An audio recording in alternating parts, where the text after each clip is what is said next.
The title, if you want a title for it, Dawn, is News Crying Out for Sanity. Because I wanted to talk over, half a dozen or more news and or information items. And then I'm going to look at and share with you two essays by Caitlin Johnstone. One on what crazy, stupid conspiracy theorists compared to what smart, upstanding citizens believe, and the other one being how to be a mentally sovereign, human. Not stupid human, mentally sovereign human. Is that Freudian? My tongue is tripping over my own thinking. I apologize for that. One note that's kind of a holdover from last week. Last week, Larry, we looked at the number of ways the United States government and the power centers in the United States government are causing trouble for and displacing other nation states. The most recent one being, almost the most recent one being Ukraine in 2014. They've been working on Syria since about 2012, and with Russia's interference have totally failed, fortunately.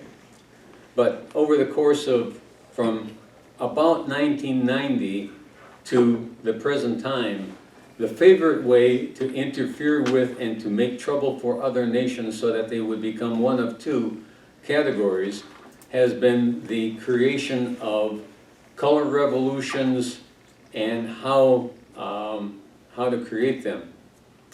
But prior to 1990, the favorite way for the United States to keep Europe in line, because remember from 1945 until 1990, the United States had a reason for spending money on armaments because they had the Soviet Union as their favorite enemy. And the two presidents who wanted to change that, one wound up with 3 bullets in his head, and the other one wound up being a single-term president. So we'll stop at that. But the favorite way of controlling Europe, because European countries were right next to communist countries. And whatever negative things you might say about the communist leadership, places like Yugoslavia were shops that made social practice look very, very feasible. And Italy, those countries that were next to socialist countries, especially Italy. Italy had a predominantly communist government at one point in time. That was totally unacceptable to the American ruling establishment. And so some of you may have heard of Operation Gladio. Operation Gladio is, or was, an operation in several countries, from Belgium to Italy, occasionally in France, of creating chaos within the country so that the citizenry themselves would clamor for safety and protection from their government. And when you clamor for safety and protection from your government, it always comes with strings attached. You need to give something up if you're going to get additional safety. And in the case of Italy, they had to give up the idea of a socialist government. Any tendency towards socialism in Belgium was quashed.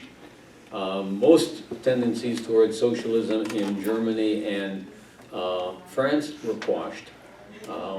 Actually, Germany, even today, has a substantial social benefit element in their government structure. One of the articles in one of the websites that I follow says that Germans spent $6 billion, that's with a B, $billion in the last 3 years to support immigration from North Africa. Now, the immigrants from North Africa have been exceedingly poorly screened, as have, unfortunately, most immigrants in the last 110 years, actually, into the United States. Now, I'm sounding like a white supremacist, but that's partly because white supremacy has become the bad label in the last 10 years or so. But if you look at what a country wants to accomplish by allowing immigrants in, it makes perfectly good sense to restrict some immigration to the kinds of skills and the kinds of behaviors that you want. So, regardless of what I sound like, there is a good case to be made for careful immigration rules. Be that as it may, I wanted to clear that up with respect that color revolutions became the fad in the last few years of the 20th century, but up until that time, manufactured terror was the way of keeping American vassal states in line. People who have been in the class before have heard me say that since 1945, the United States establishment recognizes two kinds of nation states. Vassal states that do what the United States wants it to do, and enemy states. So obviously Venezuela is an enemy state, Bolivia is now a vassal state, Iran is clearly an enemy state, clearly North Korea is an enemy state, Russia and China are enemy states, but virtually all of the Central and South American states, with the sole exception of Venezuela, are now vassal states. Is that a little oversimplistic? Probably a little, but especially with the shape of American foreign policy in the last 10 years or so, not terribly oversimplistic. And it's made even more simple with the administration of Donald Trump. Now, the news that is crying out for sanity. Flight 752, you may have heard of it. It is a Ukrainian aircraft that was shot down by the Iranian government shortly after it had taken off from Tehran. The historical context is that the United States assassinated a very popular Iranian general a few days prior to that, and in retaliation for that murder, the Iranian government launched a very calculated attack on an American air establishment in Iraq. It was very carefully planned because they warned the United States where they were going to attack, and they warned them to get people out of the way, which the United States government did. And they delivered the message both to Israel and to the United States, because they hit exactly, I don't mean 10 feet away, I mean exactly the spots that they said they were going to hit. They proved the accuracy of their missiles to an extent that has to have terrified the Israelis, as well as the American GIs who are stationed in 800 to 1,000 military bases around the world, because the Iranians hit exactly where they wanted to hit. The report was that there were no casualties.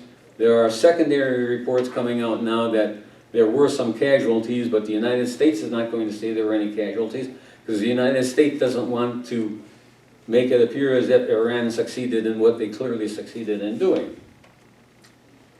What's interesting about Flight 752 is that if you look at all of the information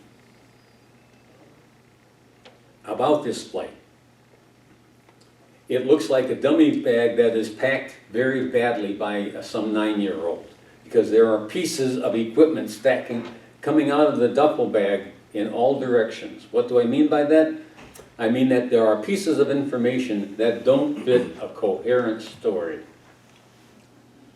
For example, now To their credit, the Iranians, within a few hours, claimed responsibility for shooting down the aircraft. They said that it was their missile and that they were terribly, terribly, terribly sorry about it. One of the guys who was responsible for it said that he wished that he had been on the flight because he would rather have been dead than be guilty of this kind of tragedy. Over and above that, however, there are things that don't stand out. We know a great deal about the anti-missile defense system of Iran. Phil Giraldi has given us a lot of information, and the defense system that Iran has, under normal circumstances, would have made this kind of accident essentially impossible. And I'm going to underscore the words "under normal circumstances," because the defense system recognizes the signal that comes from the, whatever that someone help me with the words, the transponder that is being issued from any passenger airliner. And we know that the transponder, at least at takeoff, was on because there is an independent internet site that presents in real time all of the flights of the world. If you go over Chicago, you'll see a zillion aircraft images on your internet, on your monitor, showing these various flights. If you program in the same picture over Tehran, you can see the image of this Flight 752. It wouldn't be there on this internet site if the transponder had not been on. So at least at takeoff, we know the transponder of this flight was on. And yet, when the individual who released the missiles, who pushed the button for the missiles to be launched, the transponder was not on. We know that because he did not recognize it as a friendly. He did not recognize it as a passenger aircraft. So the transponder was off at that point in time, or his equipment said it was off. And I'm going to get to why I'm qualifying those words in a moment. The interesting first piece, chronologically, the first piece of information that we had about this tragic accident is a film released by an anonymous individual that was sent to an Iranian who was hostile to his own government. So an anonymous film that was sent to a person who was known to be hostile to his own government.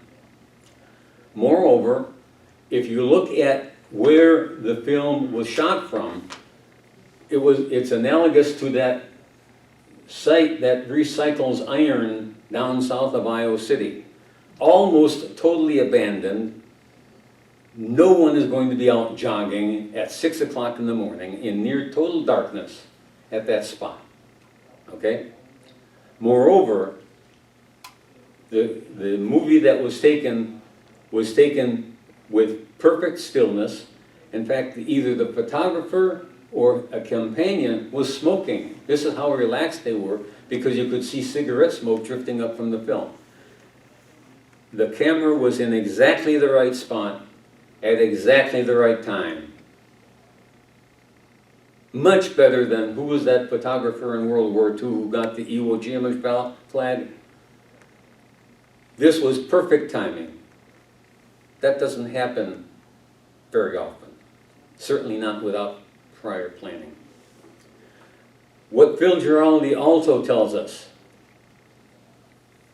is that the one weakness of the defense system, of the missile system that is operational in Iran, it's subject to hacking.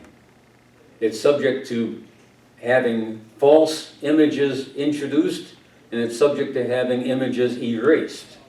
Not unlike the Promise software that was active in the Federal Aviation Administration on 9/11 of 2001. So, thanks to Foreign Minister Lavrov, We also know that there were at least six American military aircraft right on the border of Iran at this very time. So a reasonable supposition, and that's all that it is, a reasonable supposition is that Americans hacked into the Iranian military system and caused the civilian aircraft to have the appearance of an incoming missile. So they caused an accident, is what I'm suggesting. Now, because this is like a duffel bag with all sorts of things sticking out, all I have now is a collection of pieces of information that do not yet make sense. I do not know whether the missile system records in real time what is on the screen. If what is on the screen disappears after the time has gone by, then they have no visual record of what the military man who pushed the button, what he saw. So we may never know with certainty. But there are, when Sherlock Holmes said, what's peculiar is that the dogs didn't bark. What is peculiar about this is that you have a cameraman in exactly the right place at exactly the right time, and the military man who destroys an aircraft that should have been easily recognizable as a civilian aircraft. Those are two facts that we can know for sure. Also in the news recently. Can I say something about Please. this? So I followed this because and it took Iran 2 days to say that they did it. Before that, they were saying, we don't know, it could have been mechanical error, this and that. The plane was leaving the airport. It wasn't coming in. You're going to tell me that there are all kinds of reasons to think that, well, let me finish. Let me finish. Yeah. Okay. Sorry. So, there were questions about, well, why didn't they shut down the airport? Because they said they were concerned about, because they had fired off, they were concerned about what was coming in. But other planes had successfully left the airport before this plane left. So, my initial thought after taking your class was, who was on that airplane? Kind of like the Titanic and everything else we've talked about. I thought it was a very reasonable question, by the way. Since I interrupted you before, I'll interrupt you again. A very reasonable question, so go on. So I started looking at, well, who was on the airplane? I thought, I bet somebody from BP was on the airplane, and there were. There were some people from BP on the airplane. But, my question... BP or DC? BP. British Petroleum. Yeah. So anyway, I always just wonder, there were other planes leaving at the same time successfully. There was, they claimed the transponder was on. It wasn't like there was a concern that this plane was coming into them. So like I say, I always will wonder if there was somebody on that plane that somebody didn't want to survive. That's entirely possible. Now, the obvious next question is, who didn't want them to survive? Correct. Iranian. Now, it was the vast majority of the passengers were Iranians or of Iranian extraction. But there were Swedes on there. There were English people down there. There were other people on that plane. I can't. I'm just throwing that out as an alternative. And it is, I respect it and accept it as an alternative. I think in terms of the necessary jamming, there's only one group of parties who would be interested in jamming that equipment. And I didn't read any. Where did you find that it had been jammed? I never saw Bill that. Giraldi. Okay. All right. Because we know that the equipment should have identified it as a passenger aircraft, and the guy who actually pushed the button, when he looked at the screen, he did not recognize it as a passenger aircraft. So either his equipment was jammed or the transponder's signal was jammed, one or the other, because the signal should have identified it as a passenger aircraft.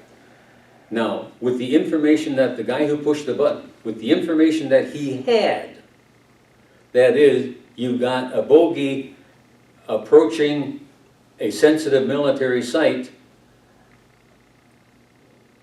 and he has no instructions from above, with the information that he did have, and unfortunately the information that he didn't have, he made the right choice. He pushed the button. Now, the question, there were some, even if his equipment was jammed, there's no question whatsoever to finish this line of reasoning. It is absolutely true that the Iranians made substantial mistakes, because I don't know if they were proving how macho they were by keeping the airplanes coming in and out of Tehran. I don't know what their reasoning was, but in retrospect, regardless of whether it was accident or a false flag, prudence would have dictated that you ground the aircraft until the dust is clear from the recent things that had taken place. And thank you for doing the research. I mean that. In the news in the last couple weeks, Vladimir Putin has asked for several constitutional changes be made in the Russian constitution. The nature of these constitutional changes is intended to give the representative branch of government substantial more influence and control over the administrative branch. Because the Duma is being asked to have constitutional authority to okay, the same way the Senate approves recommendations for the Supreme Court or other offices. The Duma is being asked to have constitutional authority to approve of presidential appointments. At the same time, very interestingly, Putin has asked that no one who has a second passport or a visa for another country, that is a permanent resident visa for another country, that they not be allowed to serve in the executive branch.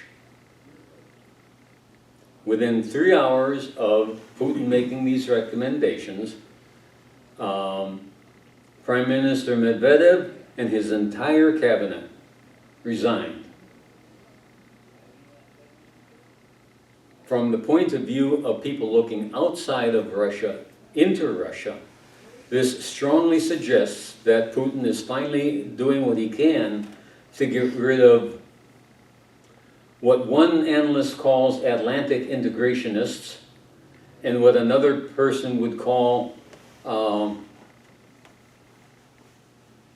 what's a polite term for someone who wants to suck up to the West? In other words, there are at least 5% and maybe up to 15% of Russians who really would like Russia to become a vassal state of the West, because like the oligarchs before them, they want to get wealthy. They want to sell off huge chunks of Russia, Russian industry and Russian raw material to the West. And the changes that Putin is recommending for the Constitution will make that virtually impossible. And I want you to keep track of that, because if there was some way of accomplishing that in the United States. Anyway, different matter. How is our government, or how is our media presenting this information right now? That he's doing a power play, or how are they? They're not even talking about it. Okay. And I assume that you'd have to turn black into white, which they try to do occasionally. You'd have to turn black into white in order to make this look like a power play. Because he is not seeking an additional term. He's making changes that are going to be applicable to his cabinet when he establishes a new presidency and that president establishes a cabinet. He's not trying to increase his own power, at least not his own hard power. That he will probably be an advisor in years to come is almost certain. But he's not increasing his presidential power. So he's saying that if you want to be in the parliament, whatever, their Duma, that he wants them to not have dual citizenship. He wants them If to you only want to have- be in the executive branch of the Russian government, you will not have dual citizenship and you will not have a permanent resident visa in another state. So did they all resign in protest to the recommendation, or why did they all resign? No one is commenting. In fact, it's a Russian joke. It's going around Russian media. This is considered a Russian joke now. Putin recommends everyone turn in their foreign visas. 3 hours later, Medvedev and all his cabinet resigns. Call it protest, call it surrender, I don't know what you call it, but they clearly are saying this is a new ball game. He did also recommend only 2 terms for his position going forward. He said he wasn't running again after 2024. That's right. I did. So he's I not did- seeking power. Excuse me, I did hear on our media a total falsity about what he's doing. Oh, so you heard a false report rather than anything Yeah, I else. mean, the false report that he just did this so he could go on being forever head of the They're state. totally I- misrepresenting it. Yeah, then. total misrepresented, yeah. Does that surprise anybody here? Nope. Okay.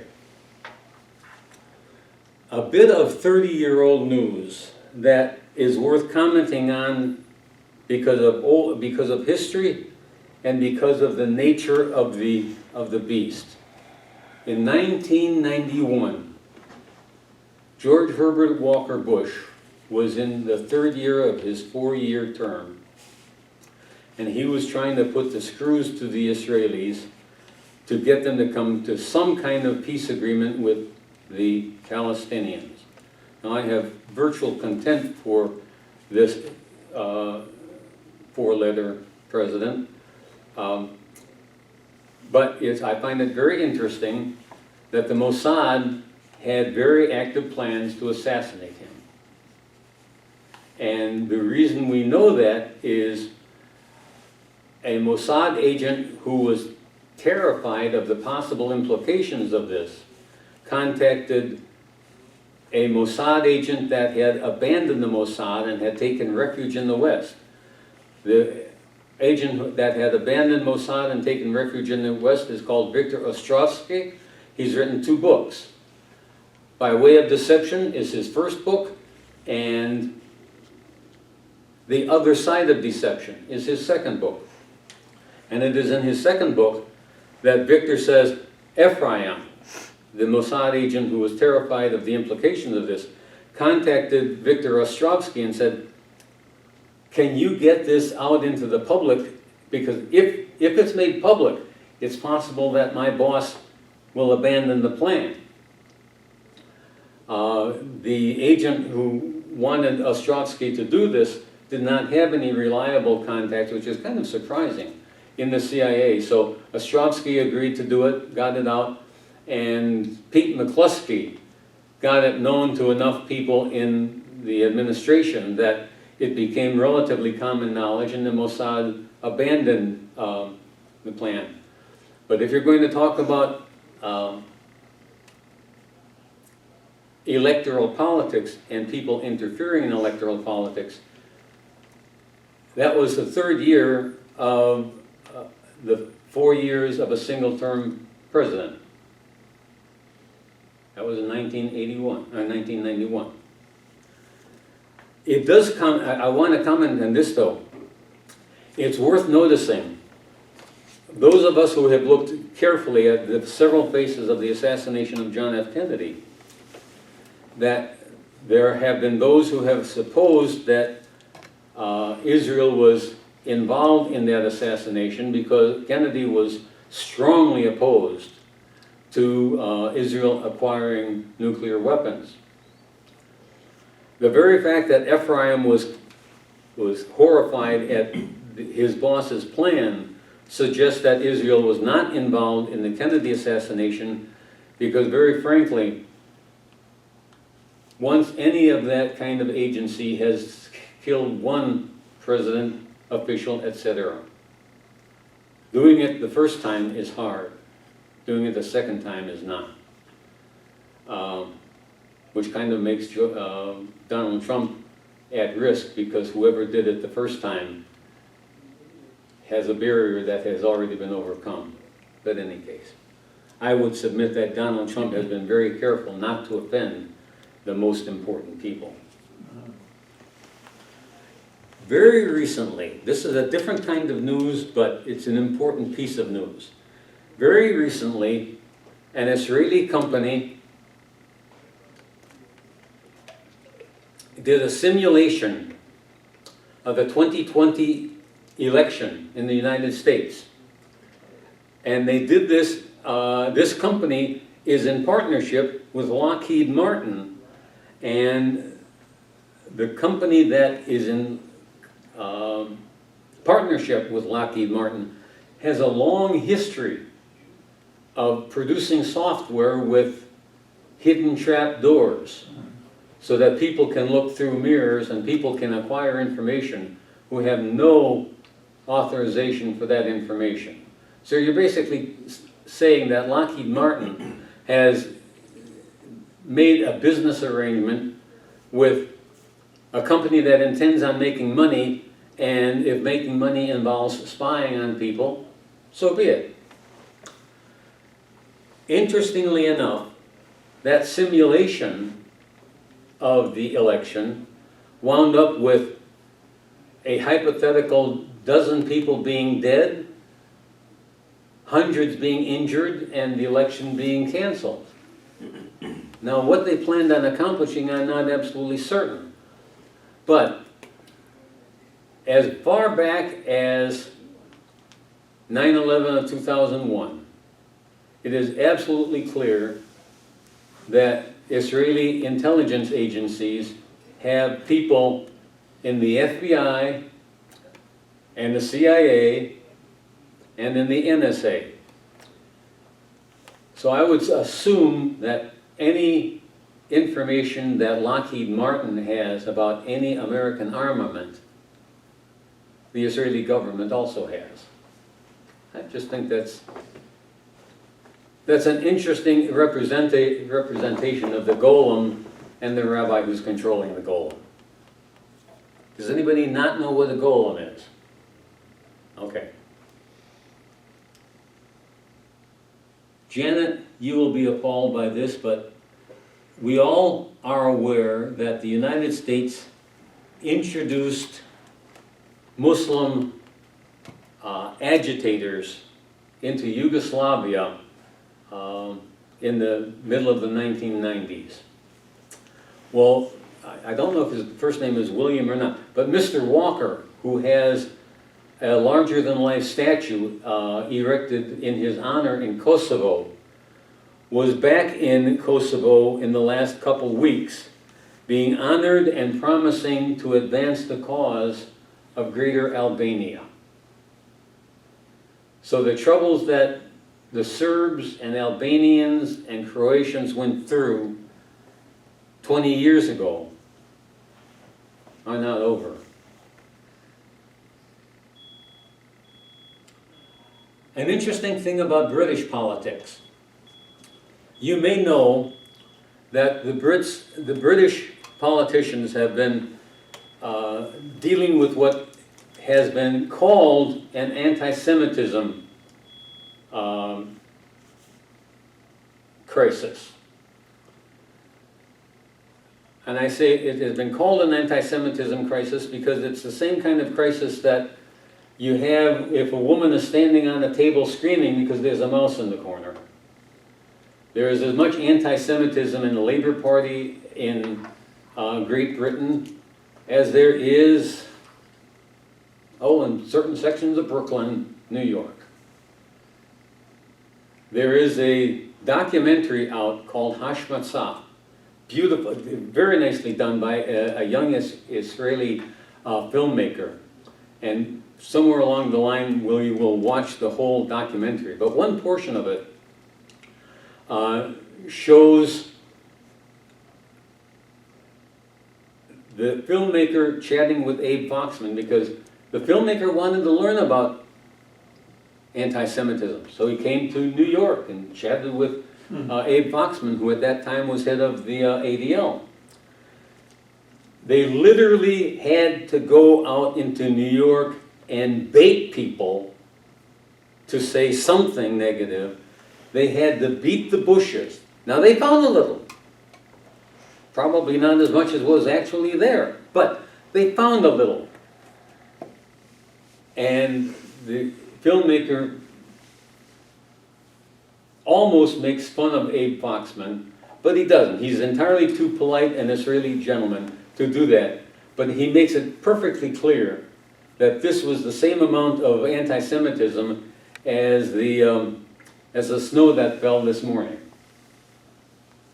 If anybody observed the weather this morning, there was a dusting of snow that you could blow off your driveway. I did blow it off my driveway.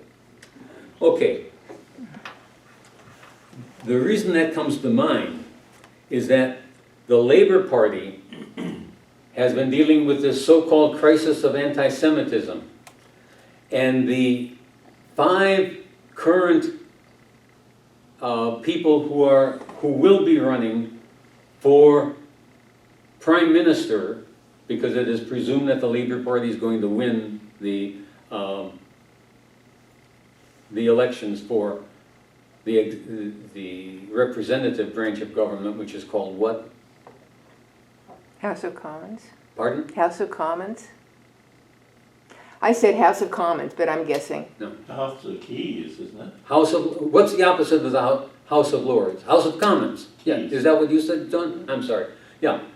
It is presumed that the Labour Party will win the electoral vote for the party leading the House of Commons. So you've already got 5 people who are saying, I want to run for Prime Minister. Each and every one of them has signed 10 separate pledges, basically saying, you can take my firstborn because that's how badly I want to be Prime Minister. I encourage you to find out the 12 pledges that were made by the Labour Party candidates. I could not download them in an organized fashion, so I only got pieces here and there. But basically, they're saying, whatever you want us to do, we'll do it. Which means, by the way, since the goal is to, from my perspective, the goal is to silence all criticism of Jewish activity in British politics. The goal is to silence anyone who has anywhere near the courage necessary to say, hey, that's not right. But go read them for yourself. I urge you so to do. The last point I want to make is that the Organization for the Prevention of Chemical Warfare is an international body that, among other things, examines situations where it is possible that a chemical weapon was used, and their goal is to ascertain, was it a chemical weapon? And if so, how was it used and who employed it? You may recall that a couple of years ago, Bashar al-Assad was accused of gassing his own people, and the White Helmets filmed some people apparently under the influence of a chemical attack. And the OPCW went to this site and examined the canisters of gas that presumably were involved and talked to people who were presumably involved in the situation. The official report that the OPCW made was that it is more than likely that a chemical attack did take place and that Bashar al-Assad was responsible. This was the same so-called chemical attack, by the way, that was used as the justification for the missile attack that the British and the Americans employed on 2 or 3 of Bashar al-Assad's military establishments. Well, that was front page news. What is page 15 news in the last couple of weeks is that that official report did not represent the opinions of the people who actually investigated the site of the so-called attack. The people who investigated the site of the so-called attack didn't think there was an attack at all, and the canisters that supposedly held the poison gas had not been dropped from aircraft, but that had been carefully positioned by hand. In other words, it was a total fake. That's on page 15. But that's what we've come to expect, unfortunately. Okay. Questions or comments before I take a look at Ms. Johnstone? Because this is important philosophy, Dan. You'll be interested in one part, in several parts of this.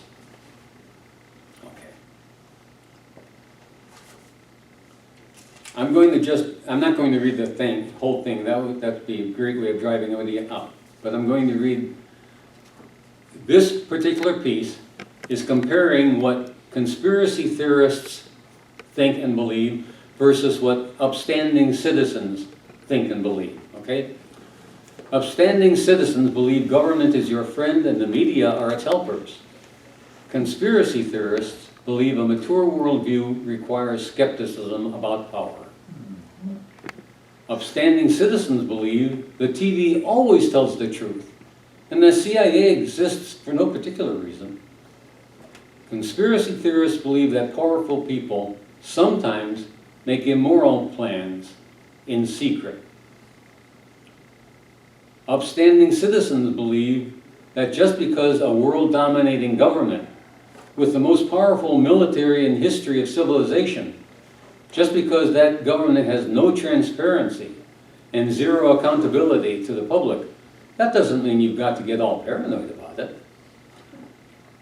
Crazy, stupid conspiracy theorists believe that extreme government secrecy makes it necessary to discuss possible theories about what might be going on behind that green curtain. Upstanding citizens believe everything they need to know about reality comes out of the TV tube or from their officials. Conspiracy theorists believe it's okay to ask questions about important events that happen in the world, even if their government tells them that they shouldn't ask. Upstanding citizens believe that billionaires always conduct themselves with the same values that got them their billions in the first place: honesty, morality, and generosity.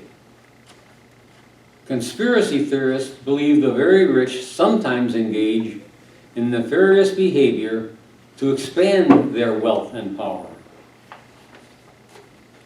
Smart, upstanding citizens believe Iraq is a fictional land similar to Narnia or Middle Earth from the writings of a fantasy author named George Galloway.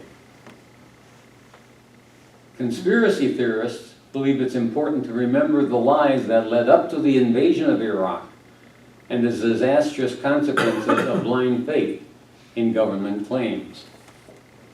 Am I boring anyone yet? Hope not. Hope you're getting a smile out of some of this.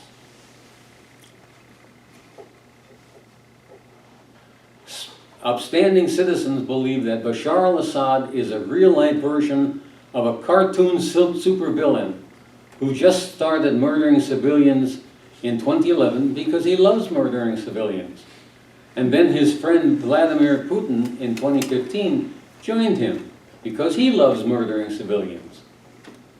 Conspiracy theorists, on the other hand, believe that Syria is fighting to avoid becoming another Libya in a war of defense against extremist proxy armies of the US centralized empire who were given billions of dollars in military support with the goal of destroying the Damascus government.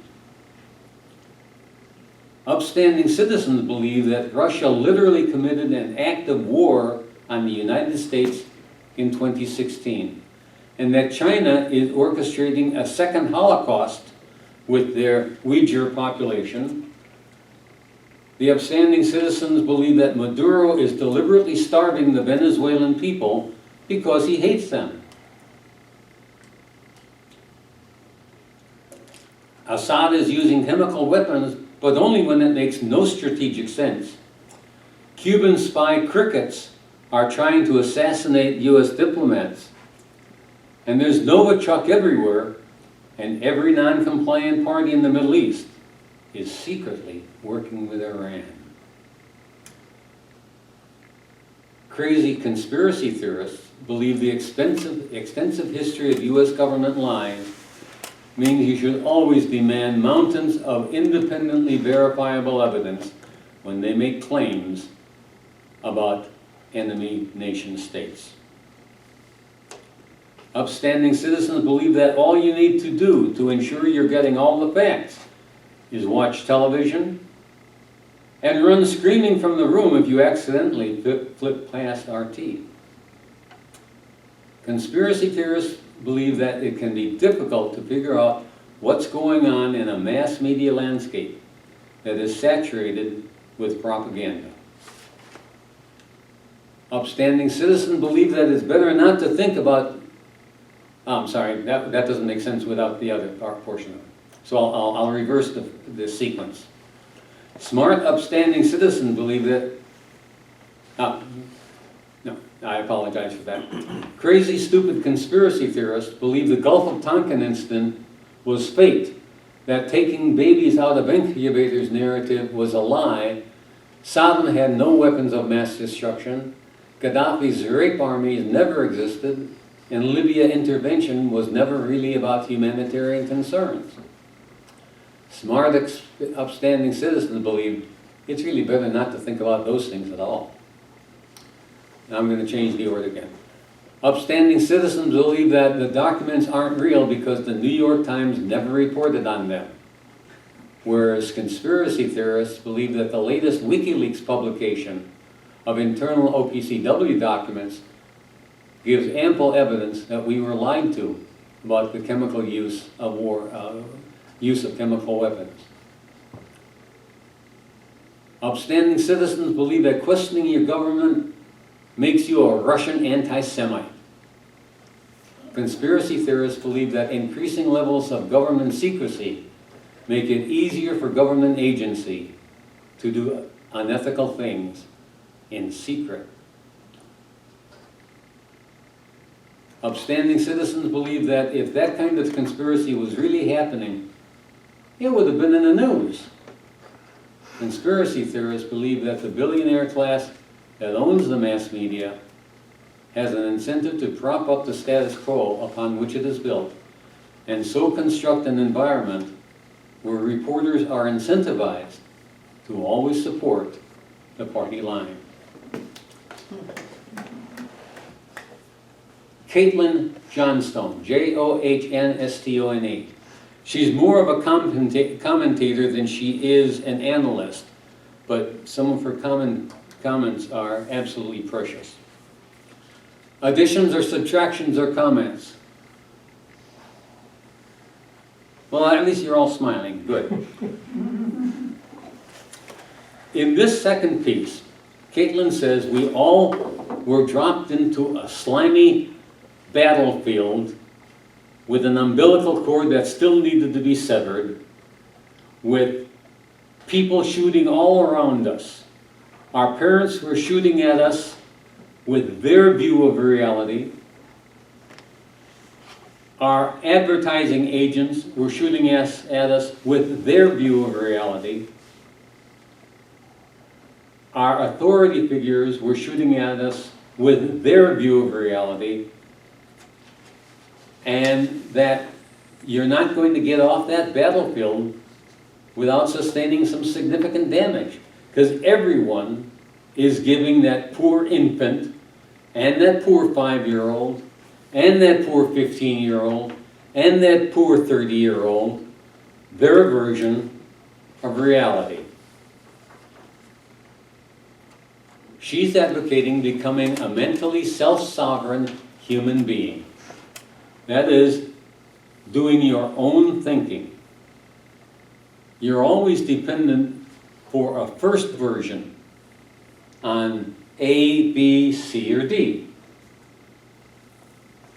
But if we stop at that first version, we are simply carbon copies of our parents, our advertising agents, our teachers, or our politicians.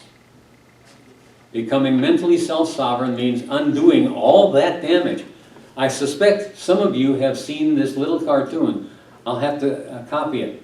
It shows a little gnome telling the pilgrim, kind of like Pilgrim's Progress. The little gnome is telling the pilgrim, you've got to unlearn everything you ever learned. Now, most of us have a hard time doing that. In this class, Janet was raised, I hope you don't mind my using you as an example, of being a critic from the time she was in diapers. The person who wrote Nickel and Dimed in America, Barbara. Barbara Ehrenreich, was raised in a similar background. And she's written a very entertaining book called Living with a Wild God. In some sense, her worldview has incorporated some understanding of God. But she has acquired that worldview after absorbing her parents' worldview, her teacher's worldview, her politician's worldview, discarding it all, unlearning it all, starting as it were from scratch. I kind of started from scratch at age 55 because my worldview was absolutely shattered. We had a woman in here last year, very delightful person. She was a Jehovah's Witness, and she had freed herself from that particular mental tyranny. I'm not calling... What I am saying is that there is a tyranny of the tribe. It could be an Irish tribe, it could be a Jewish tribe, it could be a religious tribe of Jehovah's Witness. All of those tribes, including the tribe of my family, imparts a worldview. And Johnstone's argument is that until you take the gnome's advice and unlearn what you've already been taught, you are not in sovereign control of your own thinking. Being a mentally sovereign person means constructing your own understanding of this weird reality based on your own investigations and your own reasoning. Most people believe they are truly free thinkers. Most people are wrong. Most people are controlled by unworthy, unquestioned ideas that were put in their heads long ago by other people, sometimes with the best of intentions. Sometimes with the best of intentions. So intention has nothing to do with accuracy or truthfulness. Being a sovereign individual means wanting to know the truth about your family, your relationships, unconscious, unquestioned dynamics, wanting to know the truth about various aspects of yourself that you have kept hidden and compartmentalized out of sight. It means wanting to know the truth even of very powerful people don't want you to know the truth. Wanting to know the truth, even if it hurts, even if it's terrifying, even if it means being wrong sometimes. Even if it means discovering that you've been completely wrong about everything your whole life. I'm going to stop there because she is so clearly right. This is available. If you're interested, I'll send you the website. Whitney Webb is one of my new praised journalists, and Caitlin Johnstone is one of my new praised commentators. And with that, I'm open to comments or questions, and thank you for your attention. And I told you it would be less than an hour. I told you. I remember reading in high school, I was 11th grade, and I read Escape from Freedom by Eric Fromm. And Beautiful man. And that challenged my thinking because he talked about the influence of your tribe sort of, in that you have primary bonds and you look at those. Then I forget what the secondary bonds, probably your culture or whatever, and how you're always, and when you're a youngster, you analyze and so I started questioning my parents, all these things. And he sort of opened that kind of thinking because I automatically sort of believed everything my father said. And that he was saying, even if it seems that's a bond that you need to question. And I always think of that book. I should reread it. It would be sort of and he talks about the rise of capitalism in that book too. I don't remember how that all worked together, but. Okay. We have been raised to believe that capitalism is the best system, and anyone who questions that is clearly a communist. Now, with that thought, Janet, Larry, I know I want to make one further comment on what Janet has said. Picture this. You are raised in a Brooklyn home with an Orthodox Jewish mother and father,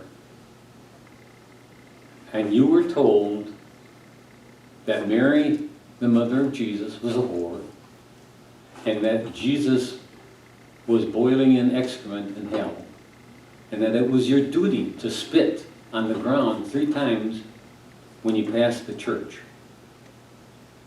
Consider the weight of 3,000 years of Talmudic Jewish history and the weight of history on a person's psyche if he or she dares to leave that particular tribe. Now, I mentioned that precisely because I spent the Christmas vacation working at understanding Jewish history, the Jewish bond, and the Jewish influence in Gentile society, and posing it as 2 different questions, twin questions. Do Jews have a problem with Gentiles? Do Gentiles have a problem with Jews?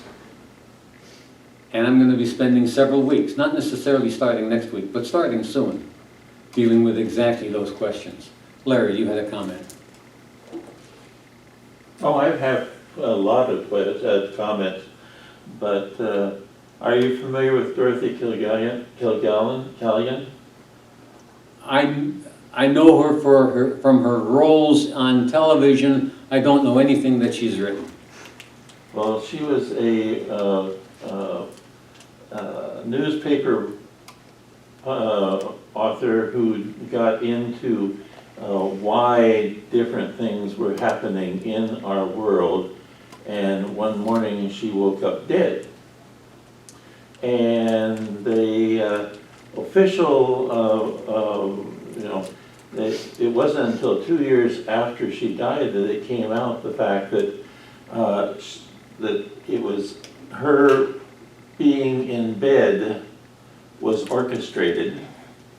Her reading glasses, that she was in her bed with a book open, either laying on her or whatever. but her reading glasses were on the other side of the room.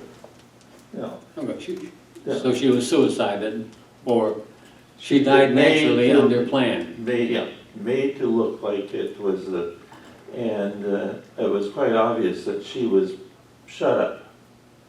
Because she I will was have to getting- find out. She was obviously asking the wrong questions. Now, Douglas And like you Reed, said, no, most of us, all we see of her is on What's My Line, but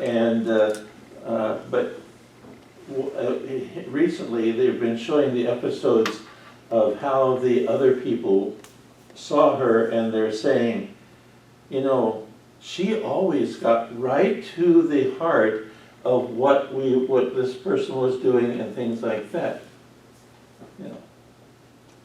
Douglas Reed, E.A. Ross, Dorothy Thompson, Benjamin Friedman, and several other people were treated somewhat more kindly. They were disappeared in an academic and literal sense rather than in a physical sense.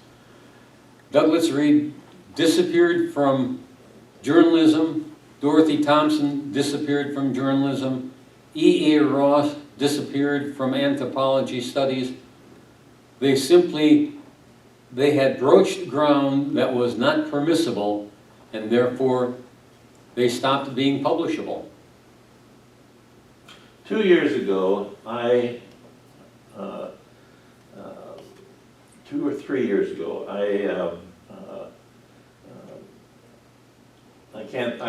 the word escapes me at the moment, but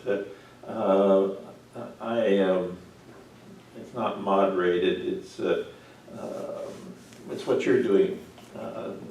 Semi-taught. A class from the great courses called How Jesus Became God. Very important.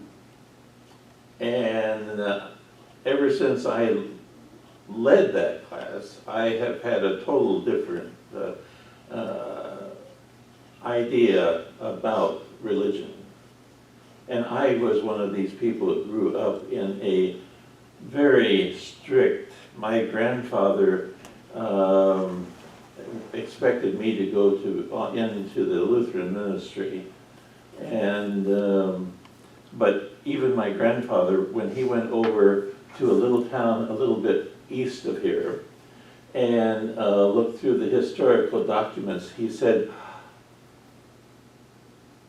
Hoover knew all of that, and he was prevented from doing what Roosevelt did, the New Deal, was Hoover's idea? He said, we didn't know. History is what we are allowed to see. And with respect to how Jesus became God, this is not, Catherine and I and you may have some interesting discussions on that point. That's okay. I've changed my idea of what God is. That's true too. But an I'm not alternative God. title for what I'm going to deal with in the near future, because I'm not promising to start next week, is how Israelites became Jews. Very interesting question. Or how Ashkenazis became Jews. How Israelites became Jews.